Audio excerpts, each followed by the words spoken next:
France 24 debate. We're talking about that enhanced status for Palestinians at the United Nations General Assembly being voted on this Thursday. With us to talk about it, we're pleased to welcome him, Sabri Saidam, Deputy Speaker of the Fatah Council. He joins us from Ramallah. Thank you for being with us. Welcome back to Israeli government spokesperson Avi Posner, and here in the studio, René Pange of France-Palestine Solidarité, and Charles Meyer of the France-Israel Association. Sabri Saidam, relatively speaking, concretely, how will enhanced status change the lives of ordinary Palestinians? Well, Palestinians have for years on end trying to acquire their rights, and they see this step as the way forward, because this will end the discussion that's always evolved over the years, that this land we stand on is disputed territories. If anything, this is the occupied 1967 land, which Israel has occupied and needs to clear.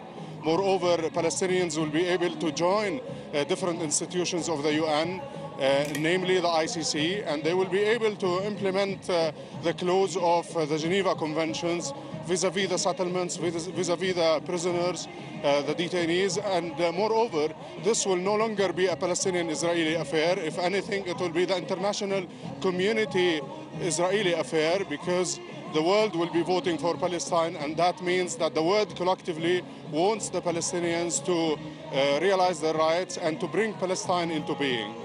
Let me just ask you, first of all, I can hear a lot of music behind you. What's going on there?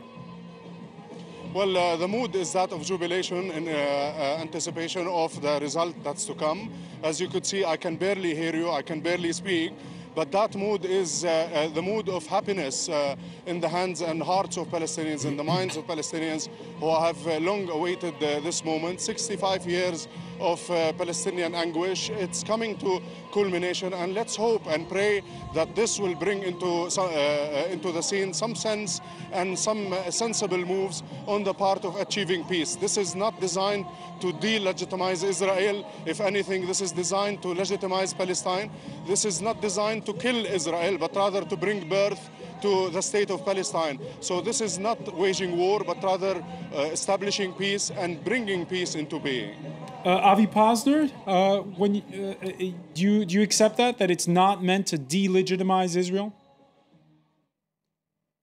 It cannot delegitimize Israel, because Israel is a legitimate state, and nobody can delegitimize Israel. But what I hear in what Mr. Saidam was saying, I didn't hear the words negotiation. I didn't hear that there is a need to talk to Israel. It is nice to have celebrations. For example, a week ago, Hamas in Gaza celebrated a false victory over Israel. Today, the Palestinian Authority is celebrating a false political victory over Israel. The victim here is not Israel. The victim here is the peace process, which is becoming harder and harder to achieve. Every such unilateral steps taken without consulting Israel, taken over Israel's opposition, will lead to nowhere, I'm sorry to say. We would like to see positive results. We want to see peace. But in order to achieve peace, and I repeat it, and I will repeat it again, you have to talk. There is no way that you can avoid negotiating with Israel. At the end, like we negotiated with Egypt and we negotiated with Jordan, we want to negotiate with the Palestinians to achieve peace. Sabri Saidam, what do you say to that invitation? Well, I would like to say that Israel would like us to be engaged in negotiations while our pizza is being eaten, while Palestine is evaporated, while the Israeli bulldozers are etching away the very territory that was supposed to in-house the Palestinian dream to come into being. We have been engaged in negotiations for the last 20 years. And I asked my friend, where is peace? Peace that's built on the expansion of settlements, or peace that's built on the annexation of land or the plundering of water? I think we are bringing now the international community into the table, saying that yes, we would like to consolidate the two-state solution.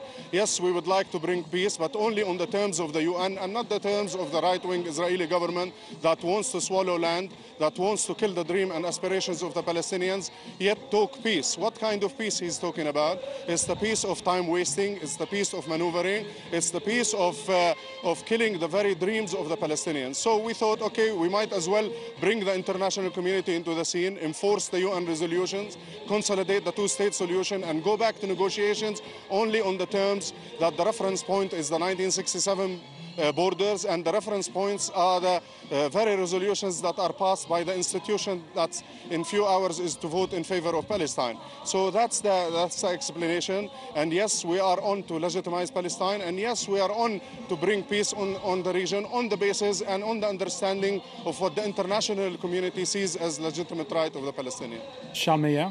Well, it's a symbolic victory, because in fact, in the street in Ramallah, nothing will change.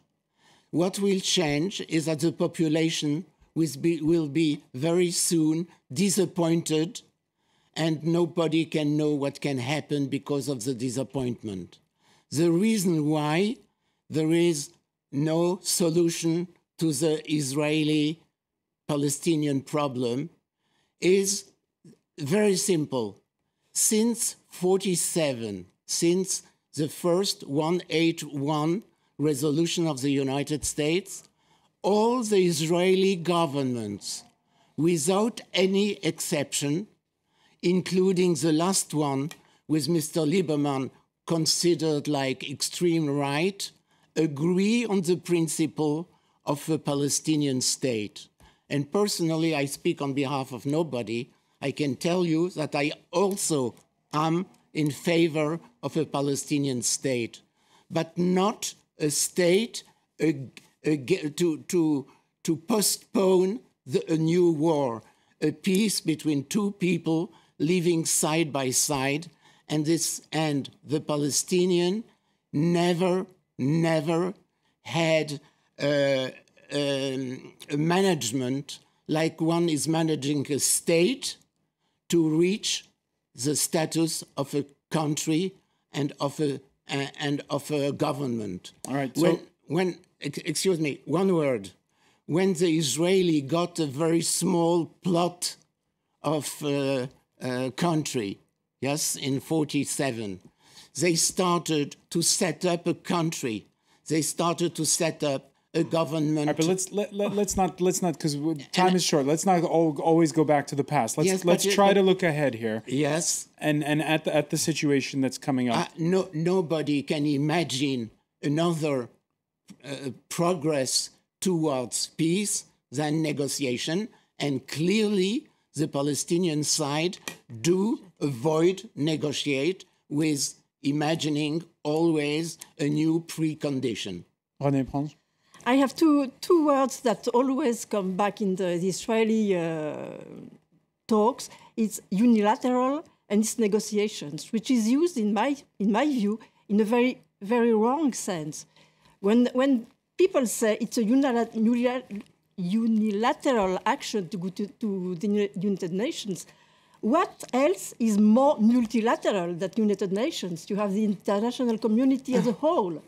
And when Israel was admitted in United Nations in 1949, did they negotiate with the Arabs, with the Palestinians, the right to go to United Nations? No, of course. No, it's not this which is unilateral. Very simple on this point. The United Nations were set up with democratic countries. And to become a member, one has to commit itself, a country has to commit itself to be peaceful and to respect the rules from the Charter. Which Israel didn't do. No, we have 193 countries, member of the United Nations, with a large majority of dictators, of members who influence the functioning of the United Nations, which is destroying the democracy. But there are major European powers that are in favor of this motion, including France. Yeah. France, majority. In fact, the divisions within Europe are interesting. Major European powers who sing from the same hymn sheet when it comes to Libya and Syria split when it comes to this enhanced UN status for Palestinians. When the question is raised next Thursday or Friday, France will reply yes for the sake of consistency. We want to coordinate as closely as possible with our European partners, and that's what the foreign minister is doing, very intensively, but it's also sure that Germany will not vote for such a resolution. That while there is no question of the United Kingdom voting against the resolution, in order to vote for it, we would need certain assurances or amendments. The first is that the Palestinian Authority should indicate a clear commitment to return immediately to negotiations without preconditions. Avi Posner, what's your comment on the French voting in favor of this resolution?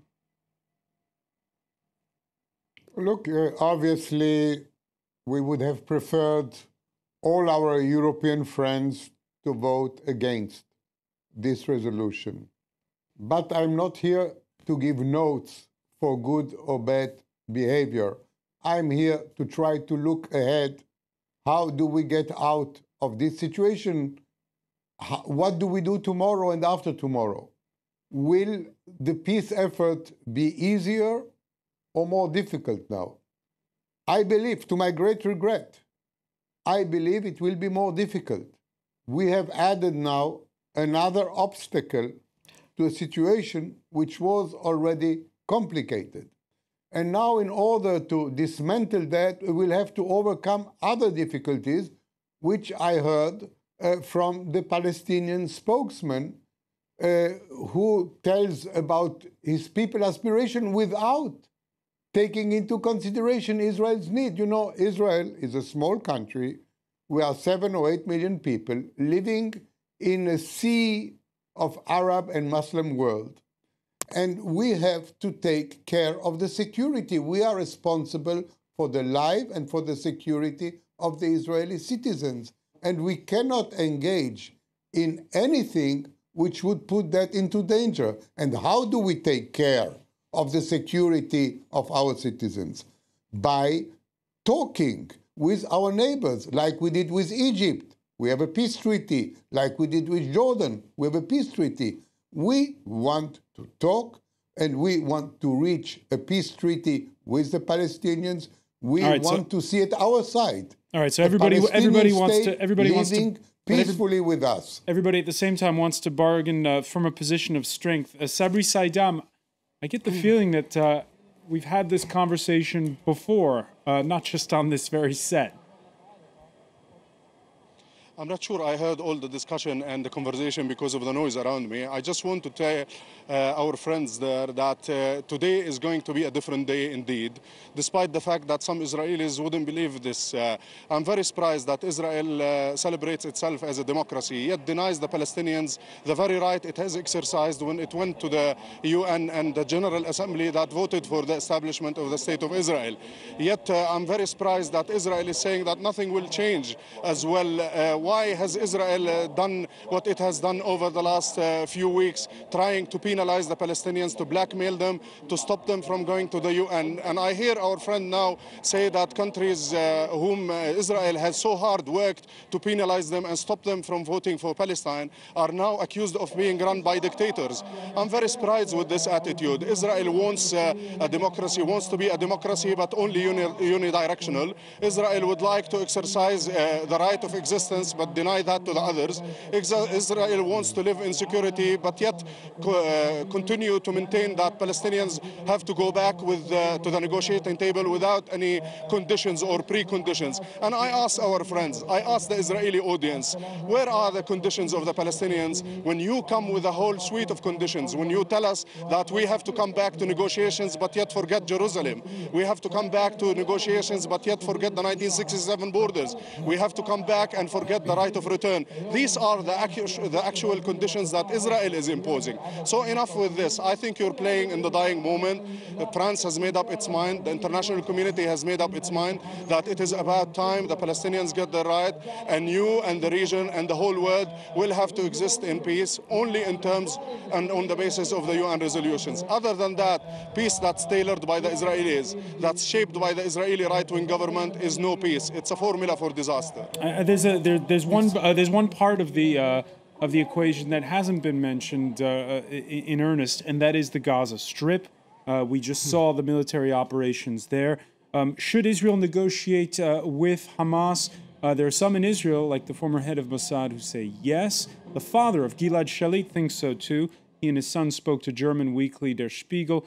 They call for direct negotiations between Israel and Hamas. When asked how he felt about Israel recently killing the man who delivered his son at the border, one of the senior intelligence men there, here's what Noam Shalit said. Jabari had a lot of blood on his hands. He had to be stopped somehow. But Hamas replaced Jabari immediately, just as it had replaced his predecessor after he had been killed with Jabari. His death will not bring us any peace or relaxation. Are we getting closer to the day when Israel negotiates with all Palestinians, Avi Posner?